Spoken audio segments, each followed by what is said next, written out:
सेठ श्यामलाल झारखंड के रांची जिले के प्रसिद्ध व्यापारी थे। वो बहुत ही भाग्यशाली था। वो मिट्टी को भी हाथ लगाते तो वो सोना हो जाता। उन पर माता लक्ष्मी की विशेष कृपा थी। भगवान ने उनको सब कुछ दिया, मगर कमी थी तो सिर्फ लड़के की। उनकी 3 लड़कियां थी, उसका एक भी पुत्र नहीं था। पुत्र की कमी उन्हें भीतर ही भीतर कटोचती थी। श्यामलाल हर समय उदास रहते थे। वो बाहर जाकर तो हंस बोल लेते थे, पर घर आते ही उदासी छा जाती थी। उनकी पत्नी कनिका भी चिंता में डूबी रहती थी। इसमें मेरा कोई दोष नहीं। अब लड़के लड़की पैदा करना किसी के बस की थोड़ी ना है। कनिका में इतना साहस नहीं था कि वो पति के सामने मुस्कुराते हुए खड़ी हो जाए। मेरे रतन जैसे बेटे का सौभाग्य ही फूट गया। कभी इसका चेहरा अनार के दाने की तरह चमकता था, पर अब वो चमक जैसे कहीं खो गई हो। ना होठों पर पहले जैसी मुस्कान रही, ना आंखों में वही पुराना चमक। ये तो जैसे अपनी ही परछाई बनकर रह गया। अब अरे माँ, अरे तुम ऐसी बातें मत किया करो। अब क्या बोलूं मैं। देखो, जो किस्मत में नहीं है उसके लिए आंसू बहाना बेकार है। अरे मैंने मान लिया है कि हमारा वंश यूं ही समाप्त हो जाएगा। हमारी तकदीर में पुत्र सुख लिखा ही नहीं था। बस तुम्हारी बातें सुनकर दिल भारी हो जाता है और आंखें भर आती हैं।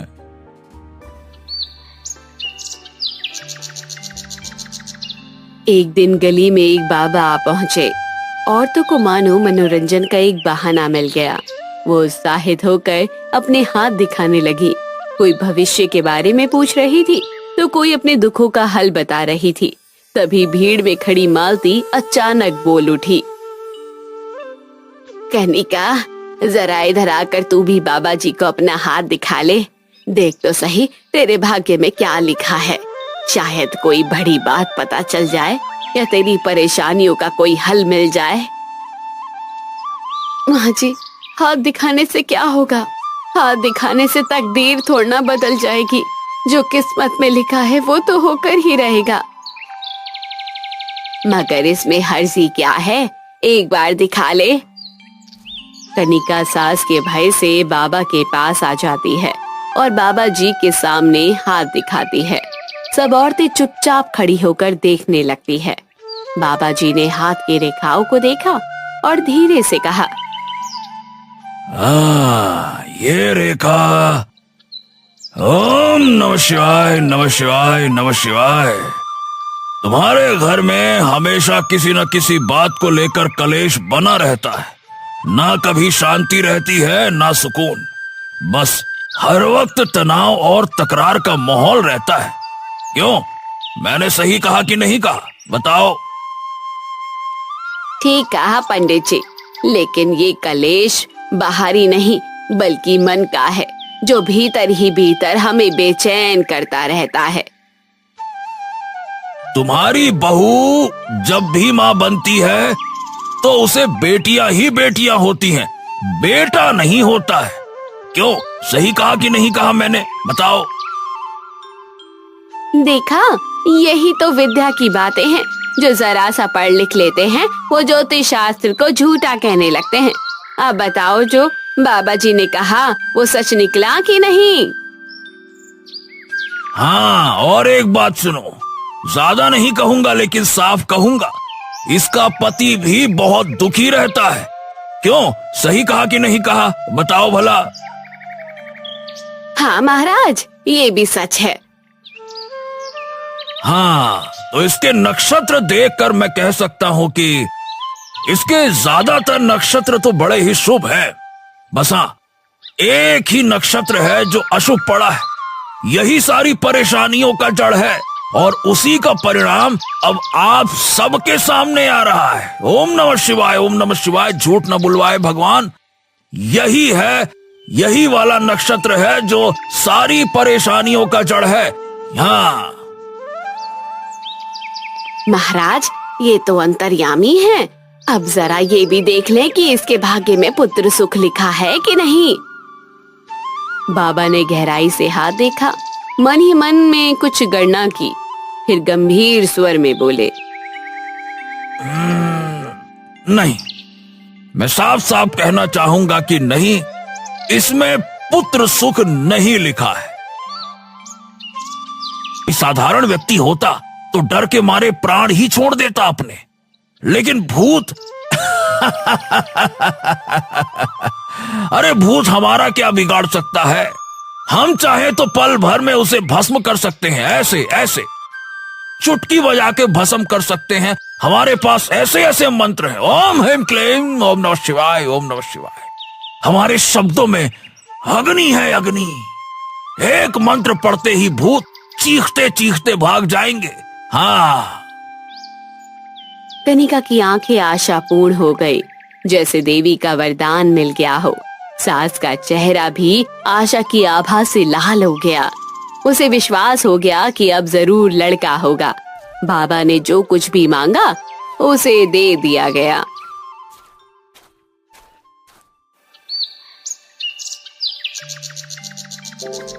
कनिका की रात दिन खातिरदारी होने लगी। घर के लोग उसे कोई भी काम करने नहीं देते थे। श्यामलाल, जिसने कभी उससे सीधे मुंह तक बात नहीं किया था, अब वो भी हंस हंस कर उससे बोलने लगा था। हाँ, मेरा मन कहता है कि इस बार पुत्र ही होगा, क्योंकि संकेत भी शुभ प्रतीत हो रहे हैं। हाँ। दिल में ऐसे ऐसे वितीन आते हैं कि आपसे क्या कहूँ। जी चाहता है कि फल और मिठाइयाँ ही खाती रहूं। रोटी की ओर देखने का मन ही नहीं करता और साधारण चीजों में अब दिल नहीं लगता। अच्छा जी, अभी कैसा महसूस कर रही हो? अब तो मैं बहुत खुश हूँ। पहले तो मन हमेशा उदास सा रहता था, लेकिन अब ऐसा लगता है जैसे हर पल ऊर्जा सी भर गई हो। जी चाहता है बस सारा दिन खुली हवा में घूमती रहूं। ऐसी अनुभूति पहले कभी नहीं हुई। अब मेरा दिल भी यही कहता है कि अब की बार लड़का होगा। अगर सच में लड़का हुआ तो मुझे क्या उपहार दोगे? अरे तुम जो भी मांगोगी वही तुमको लाके दूंगा। अरे जो भी मेरे पास है वो सब तो तुम्हारा ही है ना, है? तो फिर क्या आप मेरे लिए एक खूबसूरत हीरे का हार बनवा दोगे? बस इतनी सी बात। अरे जब खुशखबरी मिलेगी ना तो तुम्हें हीरे का नहीं बल्कि सोने और मोतियों से जड़ा अनमोल हार दूंगा।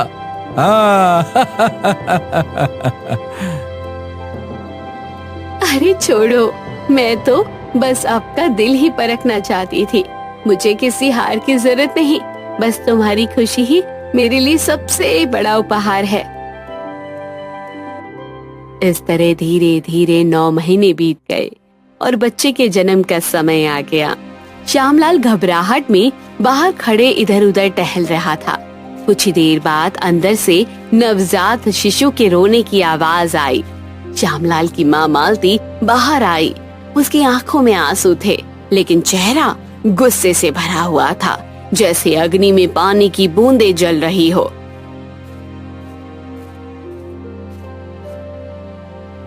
फिर से लड़की हुई है।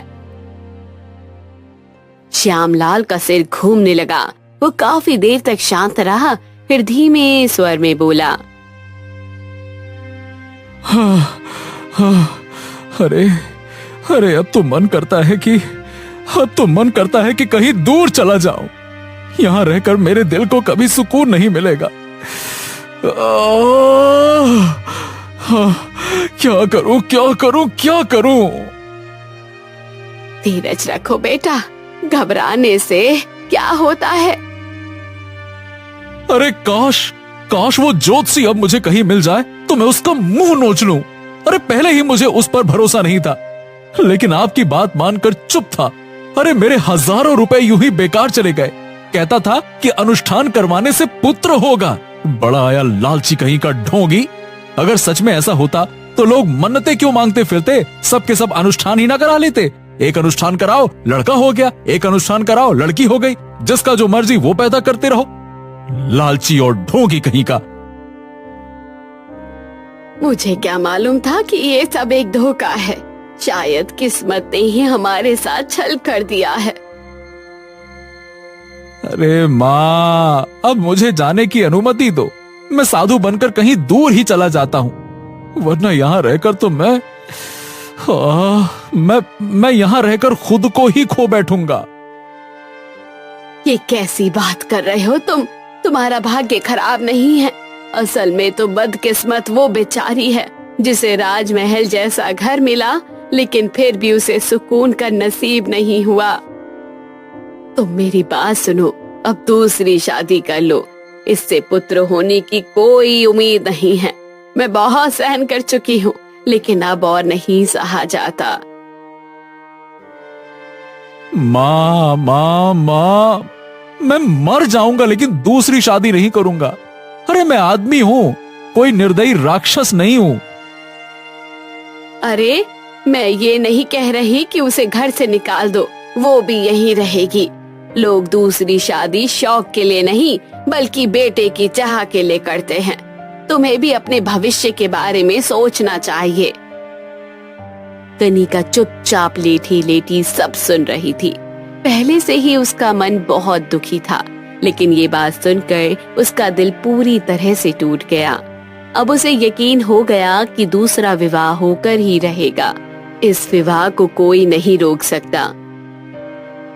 आज अगर मेरी ये दशा है तो विवाह के बाद मेरा अस्तित्व ही मिट जाएगा। हर कोई बस नई बहू के आगे पीछे घूमता रहेगा। मैं एक परछाई बनकर रह जाऊंगी। मेरी कोई कद्र नहीं करेगा, कोई मेरी बात नहीं सुनेगा।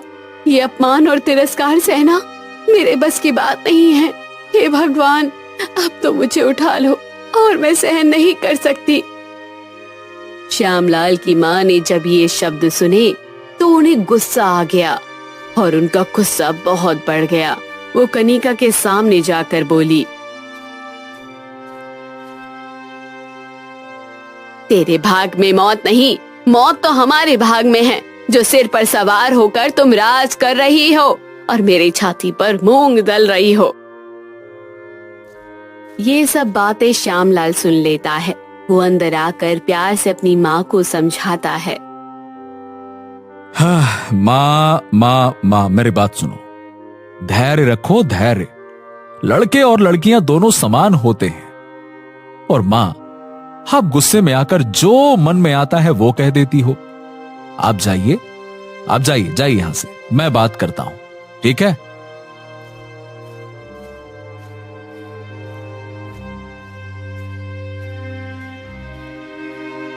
कनिका चुप रही और धीरे से अपनी आंखें बंद कर लेती है।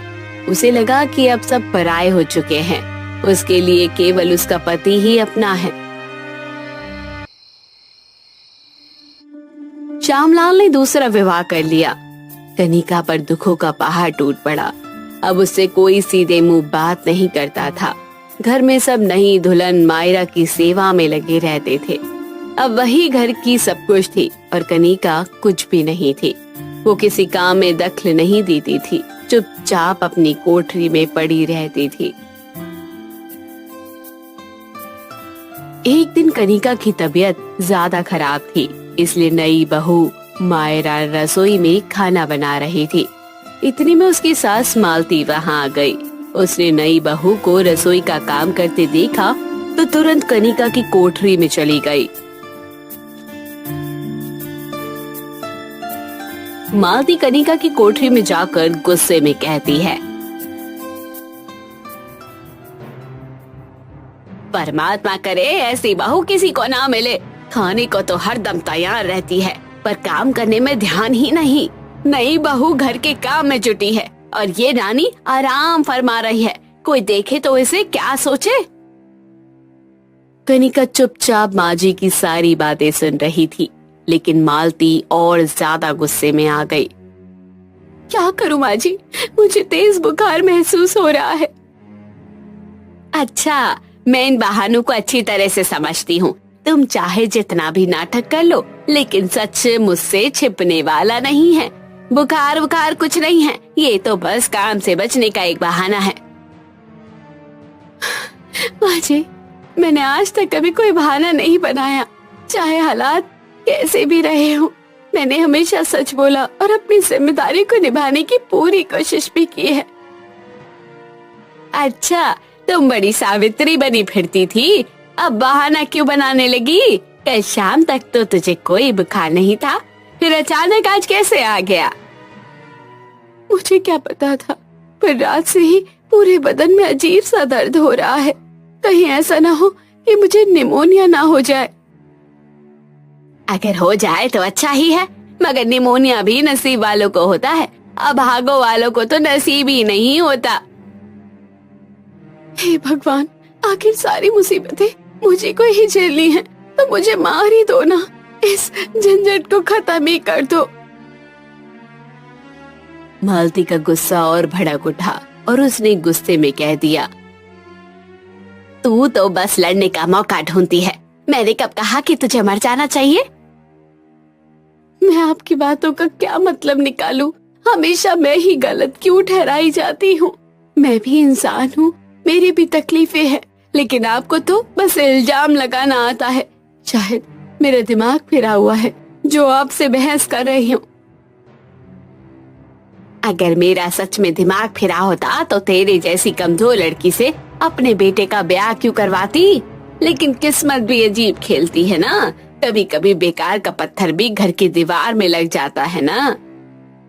कमजोर शब्द सुनकर कनिका का क्रोध भड़क उठा और उसने जवाब दिया, मैं तो वैसी ही तकलीफ में हूँ, हालत धीरे धीरे बिगड़ रही है, लेकिन किसी को मेरी परवाह नहीं।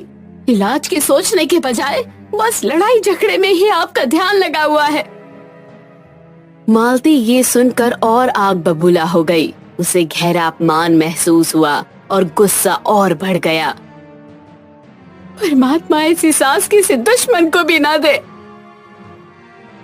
अब वो जोर जोर से रोने लगी, इतनी जोर से कि सारा मोहल्ला इकट्ठा हो गया। मोहल्ले वाले चुपचाप तमाशा देखने लगे। कनिका चिल्ला चिल्ला कर अपनी शिकायतें सुनाने लगी। इस बहू ने तो मेरी इज्जत को धूल में ही मिला दिया, जरा भी सम्मान नहीं रखा। अरे रात को कहीं बुखार लग गया होगा, मैंने आकर बस पूछ ही लिया कि हकीम को बुला लूं। बस इतनी सी बात में मुझे गाली देने लगी। बोली, तुझे मेरे बुखार की क्या परवाह है?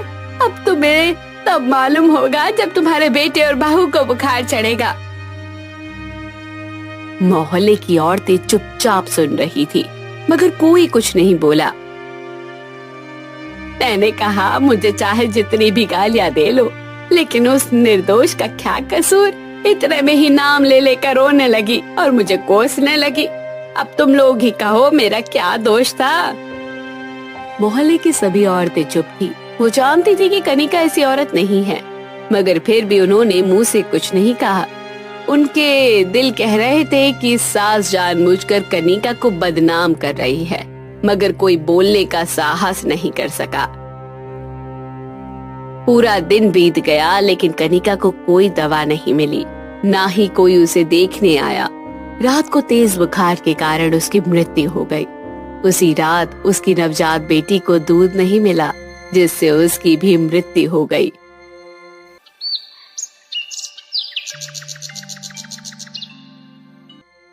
घर में हाहाकार मच गया। हे भगवान, ये क्या हो गया? मालती और श्यामलाल फूट फूट कर रोने लगे, लेकिन एक व्यक्ति था जिसकी आंखों में आंसू नहीं थे। वो थी मायरा, श्यामलाल की दूसरी पत्नी। कैसे दोहरे चेहरे वाले लोग हैं, दिल में जरा भी दया नहीं, लेकिन दिखावे के लिए आंखों में आंसू लिए बैठे हैं, मानो बहुत दुखी हैं। असलियत तो ये है कि इनके आंसू भी सिर्फ दुनिया को दिखाने के लिए है। भगवान करे ऐसे धोखेबाजों के घर कभी संतान ना हो।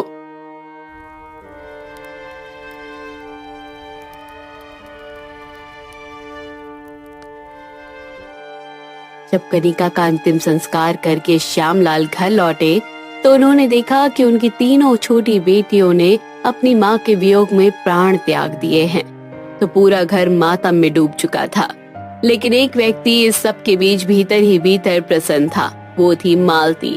उसे कोई पछतावा नहीं था। वो मन ही मन सोच रही थी, क्या हुआ, कनिका के साथ साथ ये मुसीबतें भी टल गई। आखिर कौन इन्हें पासा और कौन इनकी शादी करवाता। आजकल के जमाने में हालात वैसे भी कितने मुश्किल है। अब बस एक ही लड़की बची है, अगर ये भी चले जाए तो बोझ ही हल्का हो जाएगा।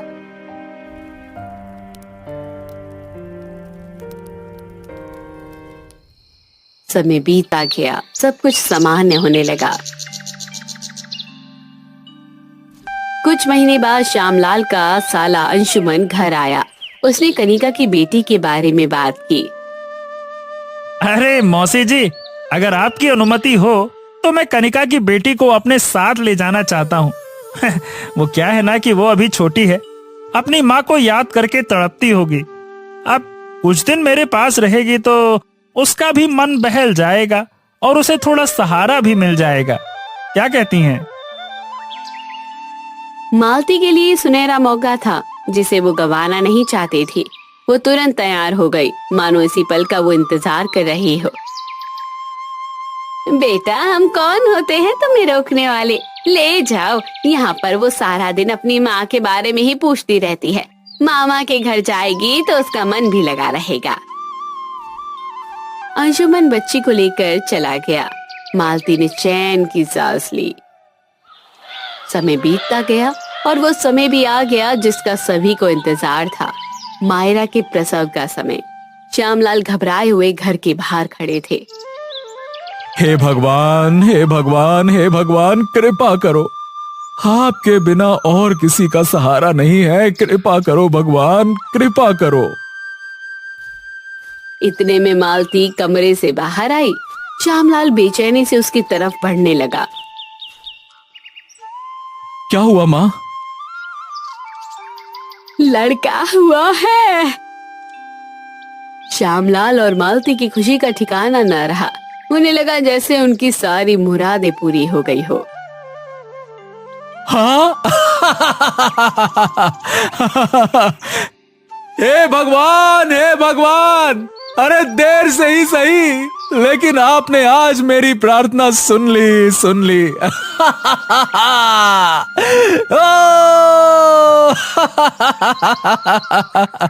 अरे इतने दिनों की तकलीफ और चिंता के बाद आखिरकार हमें राहत मिली।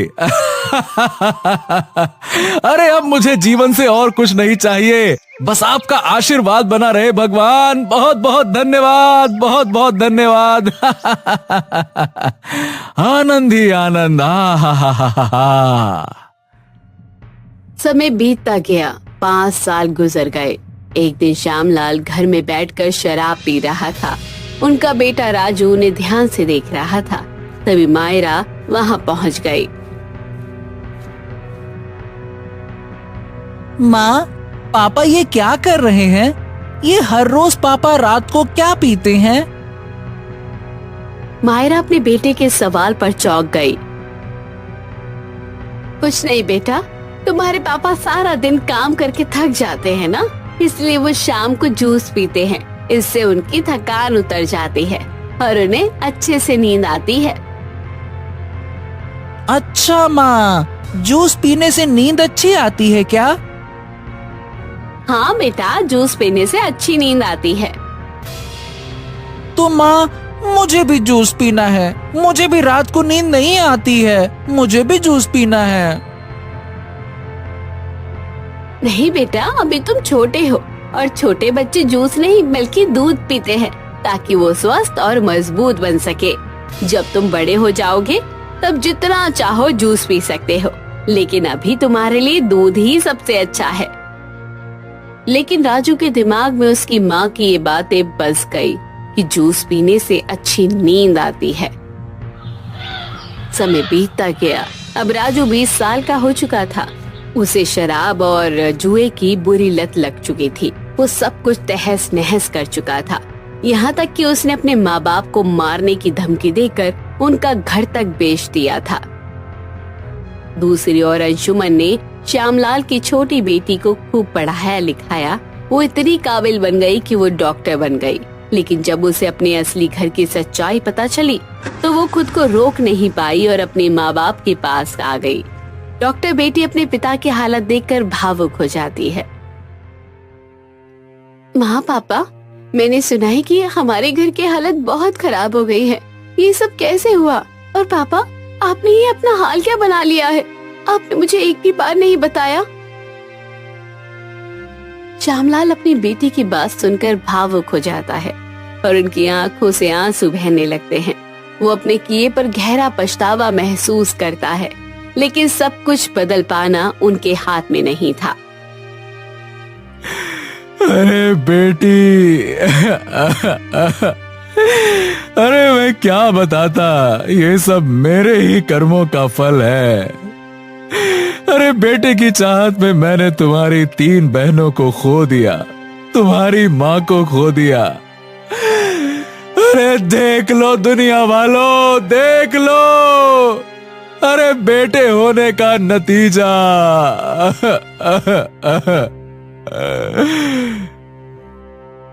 बेटी अपने माता पिता की हालत देखकर दृढ़ संकल्प लेती है।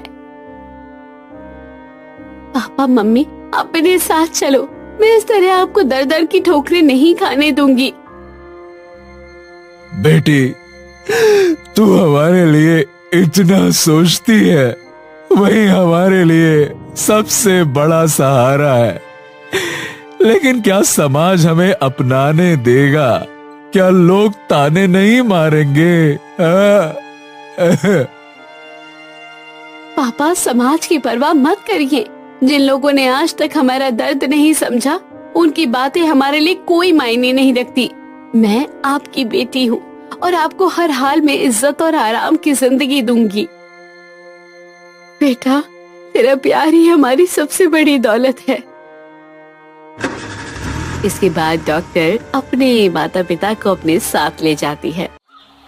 एक समय की बात है, बेलापुर नगर में राणा भानु प्रताप का शासन था। बेटा, ये तुम क्या बोल रही हो? अरे तुम जानती भी हो कि जंगल में रहने का मतलब क्या है? वहाँ ना तो कोई सुरक्षा होती है, ना आराम। हर कदम पर मुश्किलों का सामना करना पड़ता है।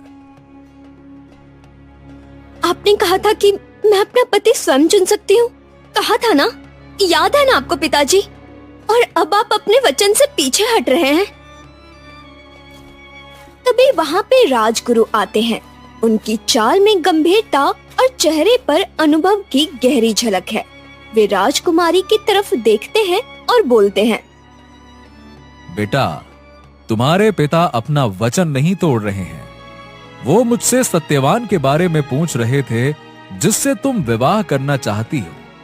तुम्हारे पिता तुम्हें दुखी नहीं देखना चाहते। अगर ऐसा है तो फिर ये प्रश्न क्यों, ये संदेह क्यों? मैंने सत्यवान को अपने मन से चुना है।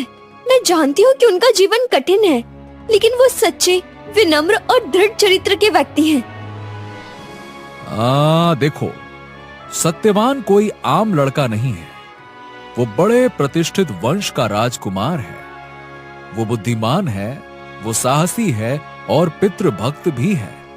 उनके अंधे वृद्ध पिता को एक धोखेबाज संबंधी ने षड्यंत्र रचकर गद्दी से उतरवा दिया था। उनका जन्म तो हुआ था राज सिंहासन पर बैठने के लिए। हाँ, लेकिन अब जंगल में रहते हैं और लकड़हारे का काम करते हैं। मैं सब कुछ जानती हूँ। मैं ये भी जानती हूँ कि सत्यवान के जन्म पत्री में स्पष्ट रूप से लिखा है कि आज से ठीक 1 वर्ष बाद उनकी मृत्यु हो जाएगी। ये सुनकर दोनों दंग रह जाते हैं, मानो जैसे उनके पैरों तले जमीन खिसक गई हो। उनकी आंखों में अविश्वास और हैरानी साफ झलक रही थी। बेटा, ये सब जानने के बाद भी तुम उस युवक से विवाह करना चाहती हो? क्या तुमने इस फैसले के परिणामों के बारे में सोचा है? बेटा, 1 साल का समय बहुत छोटा होता है और उसके बाद का जीवन तुम्हारे लिए कितना कठिन हो सकता है, इसका अंदाजा है तुम्हें? हाँ पिताजी, मैं ये सब जानते हुए भी सत्यवान से विवाह करना चाहती हूँ। मैंने हर परिणाम के बारे में सोचा है। भले ही 1 साल का समय चाहे छोटा हो, लेकिन उस 1 साल में मैं उनका हर सुख दुख बांटूंगी। मैं उनके जीवन को खुशियों और प्रेम से भर दूंगी। राजकुमारी, ये सब कुछ तुमने कैसे मालूम किया? क्या तुम सत्यवान के माँ बाप से मिली थी या फिर सत्यवान ने खुद तुमको इसके बारे में बताया है? हाँ, उनकी माँ बहुत धर्मपरायणा है। उन्होंने ही मुझे बताया था। सत्यवान के जन्म के बाद जिन पंडितों ने उनकी जन्म पत्री बनाई थी, उन्होंने उनके माता पिता को सावधान किया था। सत्यवान इस बात को नहीं जानते, लेकिन उनके माँ बाप जानते हैं। इतने वर्षों तक उन्होंने इस रहस्य को छिपा कर रखा और चिंता के भार को चुपचाप सहते रहे। एक बात बताओ राजकुमारी, क्या तुमने गंभीरता से ये सोचा है कि सत्यवान से विवाह करने के बाद तुम्हारा भविष्य कैसा होगा? जी हाँ, मुझे अच्छी तरह से मालूम है। तुम्हें भय नहीं लगता राजकुमारी? क्या तुमने ये नहीं सोचा कि जिस व्यक्ति से तुम विवाह करने जा रही हो उसकी मृत्यु का समय निकट है? दुखी अवश्य हूँ राजगुरु, लेकिन भय नहीं लगता। मैं ये नहीं मानती कि ब्राह्मण पंडितों की गणना के अनुसार ग्रहों की स्थिति द्वारा जन्म और मृत्यु का निर्णय होता है।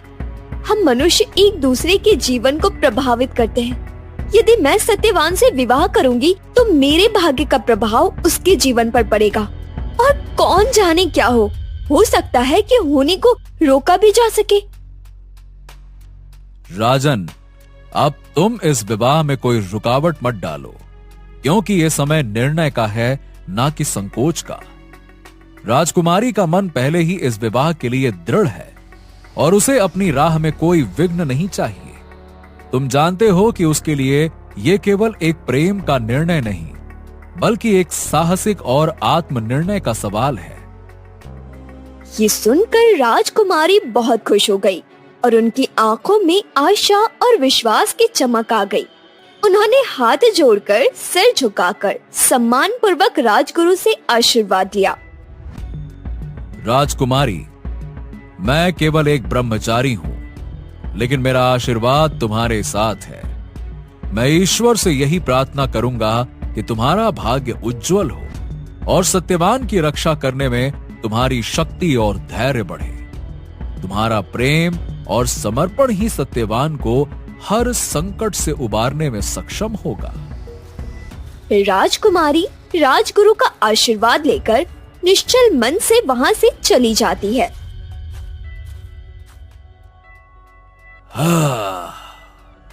राजगुरु, राजकुमारी को लड़का होना चाहिए था। स्त्रियों का इतना कुशाग्र बुद्धि होना अच्छा नहीं है। कहीं इनकी प्रखर बुद्धि के कारण इसका अमंगल न हो जाए, बस यही हमें चिंता सताती रहती है। माफी चाहता हूं महाराज, पर इन मामलों में इतने पुराने विचार नहीं होने चाहिए। जो भी हो, राजकुमारी की प्रखर बुद्धि उसे लकड़हारे पति, अंधे ससुर और बेहद धार्मिक सास के साथ वन में रहने में अवश्य उसकी सहायता करेगी।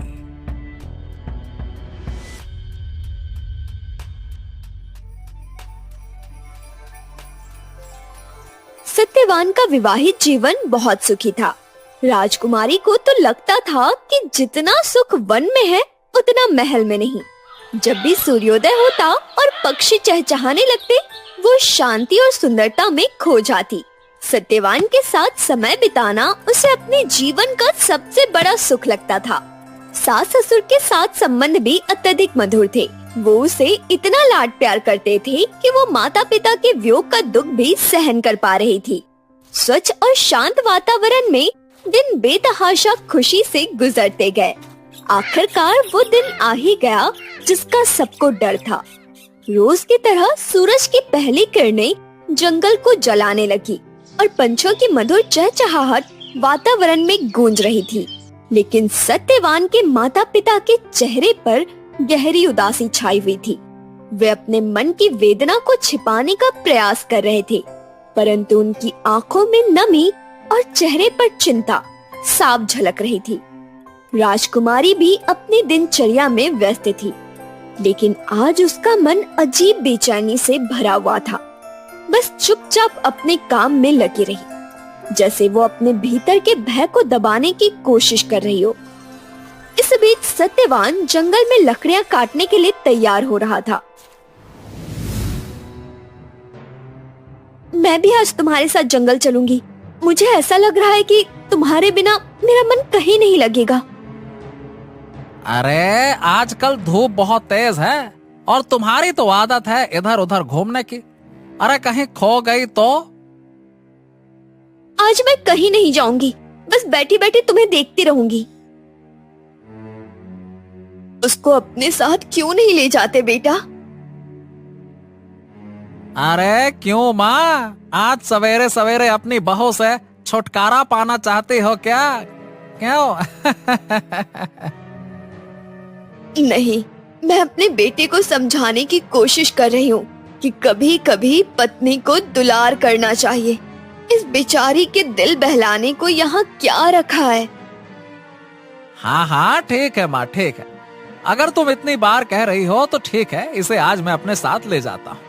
आखिर तुम्हारी बहू को भी तो जंगल का सौंदर्य देखना चाहिए। और वैसे भी ये जिद कर रही है तो मना करना तो ठीक नहीं होगा, है? चलिए राजकुमारी जी, हम ले चलते हैं आपको जंगल के सैर पर। माता पिता अंदर से बहुत दुखी थे। फिर दोनों जंगल में लकड़ियां काटने के लिए आगे बढ़ते हैं।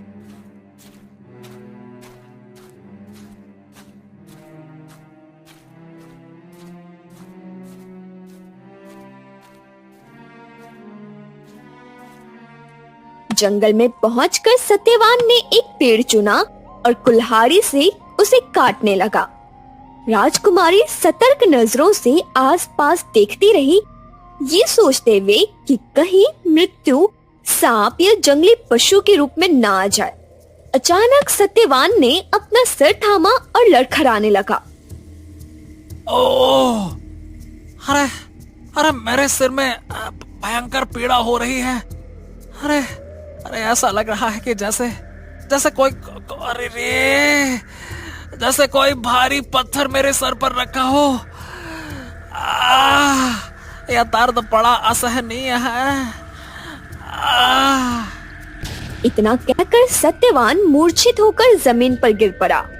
उसकी कुल्हाड़ी हाथ से गिरकर पास में पड़ी और उसके शरीर में जैसे जान ही ना रही।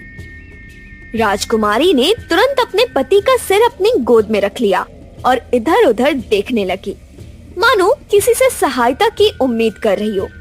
सत्यवान के गिरने से वो स्तब्ध होकर बैठी थी, जैसे उसकी सारी दुनिया रुक गई हो और वो पत्थर की मूर्ति बन गई हो। फिर अचानक सूर्य को ढकती एक काली छाया उसके सामने आई। एक काला अजनबी काली छाया की तरह उसके सामने खड़ा था।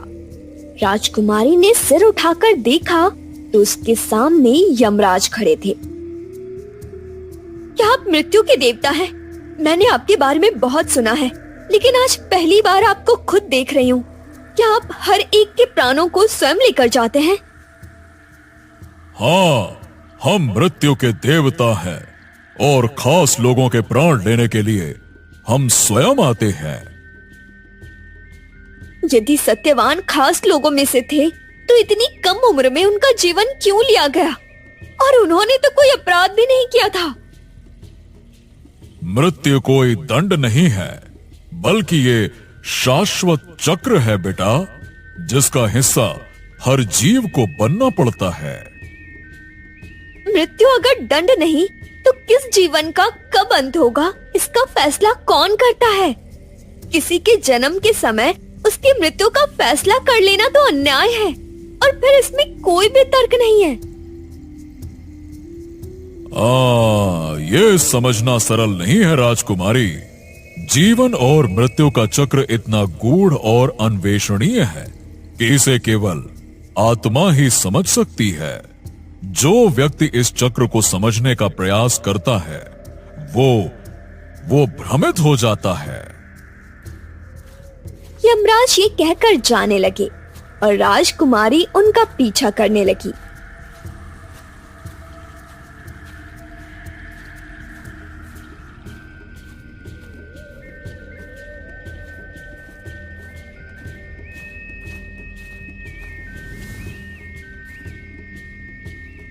अरे तुम मेरा पीछा क्यों कर रही हो? मैं तो अपने पति के पीछे जा रही हूँ। लेकिन अब ये तुम्हारे पति नहीं है। प्रेम जीवन और मृत्यु से परे है। सत्यवान को पहली बार देखकर ही मैंने उसे पहचान लिया, क्योंकि हम पहले से एक दूसरे को जानते थे। ये हमारा जन्म जन्म का साथ है, और अगर आप उन्हें ले जाएंगे तो मुझे भी साथ ले जाना पड़ेगा। ओहो, तुम तो बहुत हठी हो। तुम्हारा तर्क सुनकर मुझे हंसी आती है। अरे तुम्हारी कोई इच्छा है क्या? सत्यवान के जीवन को छोड़कर कुछ भी मांगो, हम तुम्हें दे देंगे। बोलो। ठीक है, आप जानते हैं कि मेरे ससुर को धोखा देकर उनकी गद्दी छीन ली गई थी। इस अन्याय का प्रतिकार होना चाहिए। मुझे उम्मीद है कि आप मुझसे सहमत होंगे। तथास्तु। इतना कहकर वो जल्दी जल्दी आगे चलने लगे।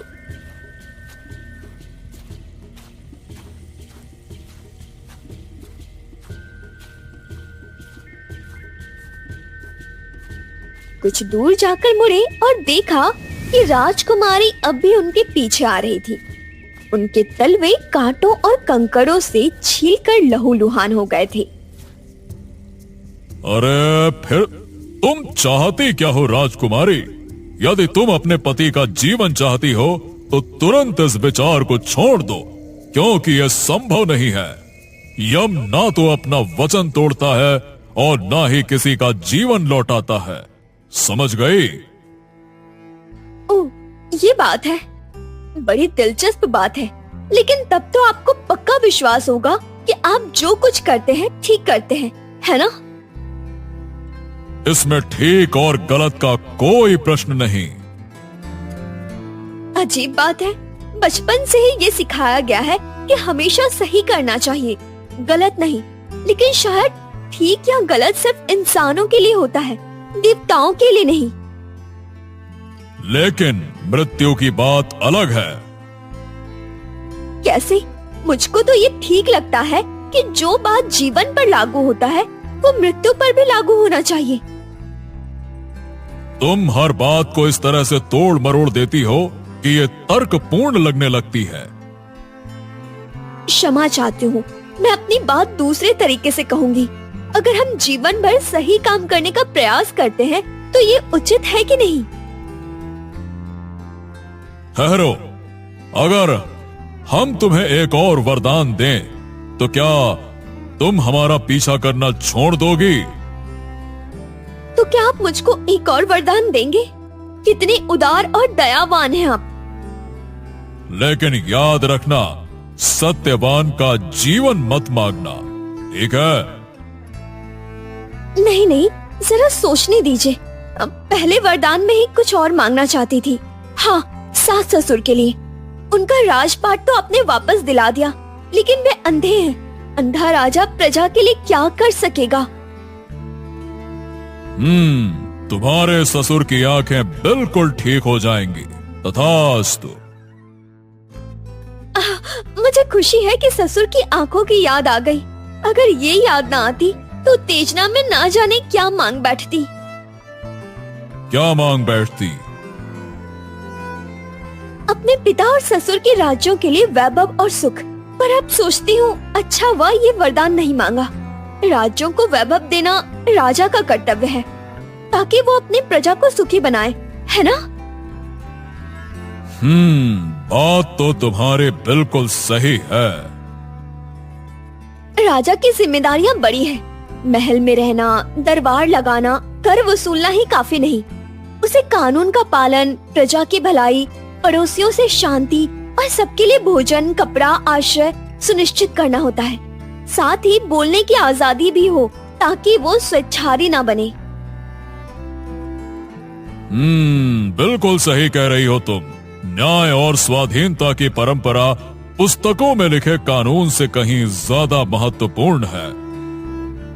और इसके लिए जरूरी है कि राजाओं का वंश बिना विघ्न के चलता रहे, उत्तराधिकार का सिलसिला ना टूटे, है ना? अवश्य। उत्तराधिकार में गड़बड़ी से अराजकता फैलेगी और संबंधियों में युद्ध होगा। राजकुमारी अचानक मौन हो गई। उसके चेहरे पर उदासी छा गई। कंधे झुक गए और आंखों से आंसू टपकने लगे। अरे क्या हुआ राजकुमारी? आप इतने बुद्धिमान और सर्वज्ञ हैं। मुझे यकीन है आपने मेरे मन की बात समझ ली होगी। यम सिकोड़ कर सोचने लगे। राजकुमारी के विचार समझना मानो तूफान में हवा की दिशा का अनुमान लगाना था। मैं सोच रही थी कि मेरी मृत्यु के बाद इन राज्यों का क्या होगा, मेरे पिता और ससुर के वंशज का क्या होगा। आपके शब्दों में कहे तो अराजकता फैल जाएगी, संबंधियों में युद्ध होंगे, सड़कों पर रक्त की नदियां बहेंगी, नगर उजाड़ हो जाएंगे। ठहरो, ऐसा नहीं होगा। तुम्हारी कड़ी मेहनत और प्रेम को देखकर हम तुम्हें वरदान देते हैं कि तुम्हारे 2 पुत्र होंगे और वो दोनों तुम्हारे सत्यवान के वंश को गौरवपूर्ण रूप से चलाएंगे। तुम्हारा कर्तव्य और प्रेम कभी व्यर्थ नहीं जाएगा और तुम्हारा वंश सदा समृद्ध रहेगा। यमराज के मुंह से ये शब्द निकलते ही राजकुमारी का रूप बदल गया। उसका चेहरा खुशी से चमकने लगा, कंधे सीने से तन गए, ठंडी सांसें और आंसू जैसे जादू से गायब हो गए। मुझे दुख है कि मेरे कारण आपको अपनी परंपरा तोड़नी पड़ेगी। कौन सी परंपरा? यही कि यम कभी किसी का जीवन नहीं लौटाते। आपने मुझको 2 पुत्रों का वरदान दिया है ना? यदि आप मेरे पति को ले गए तो मेरे पुत्र कैसे होंगे? जब चित्रगुप्त ने हमसे कहा कि सत्यवान को लेने हमें स्वयं जाना पड़ेगा, तभी हमें समझ जाना चाहिए था कि तुम्हारे प्रेम और दृढ़ता में अवश्य कुछ तो खास है। चलो हम जाते हैं। इतना कहकर यमराज वहाँ से चले जाते हैं। यमराज ने जो जो वरदान राजकुमारी को दिए थे सब पूरे हुए। फिर राजकुमारी सत्यवान के पास जाती है। सत्यवान आंखें मलता हुआ बैठा था, मानो लंबी नींद से जगा हो। हाँ हाँ अब हाँ मैंने एक विचित्र सपना देखा जिसमें मैंने किसी काले अजनबी के साथ लंबी यात्रा की। मतलब मैं लंबी यात्रा पर जा रहा था, फिर पता नहीं क्या हुआ। फिर राजकुमारी उनको सारी घटना के बारे में बताती है।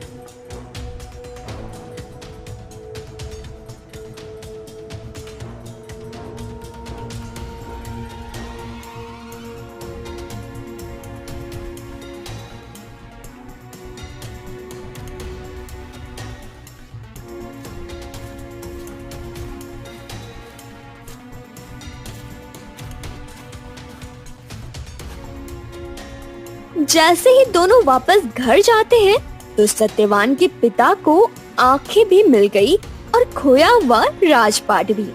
ये सब देखकर सब बहुत खुश थे। एक दिन जब राजकुमारी उसके पिता के पास जाती है तब उसके पिता ने उसे एक सवाल पूछते हुए कहा, मुझे समझ नहीं आया बेटी कि यमराज से टक्कर लेने का साहस तुम में आया कैसे? अरे वो तो मृत्यु के देवता अटल और अजय, उनके सामने तो बड़े बड़े तपस्वी भी सर झुका देते हैं, परंतु तुमने कैसे किया? पिताजी, सत्यवान की माता ने उनके जन्मपत्री और भविष्यवाणी बताई। सबसे विद्वान पंडित ने कहा कि मृत्यु से अधिक शक्तिशाली चीज ही सत्यवान की मृत्यु टाल सकेगी। मुझे आशा और साहस मिली क्योंकि मेरे पास वो चीज थी, मेरा प्रेम।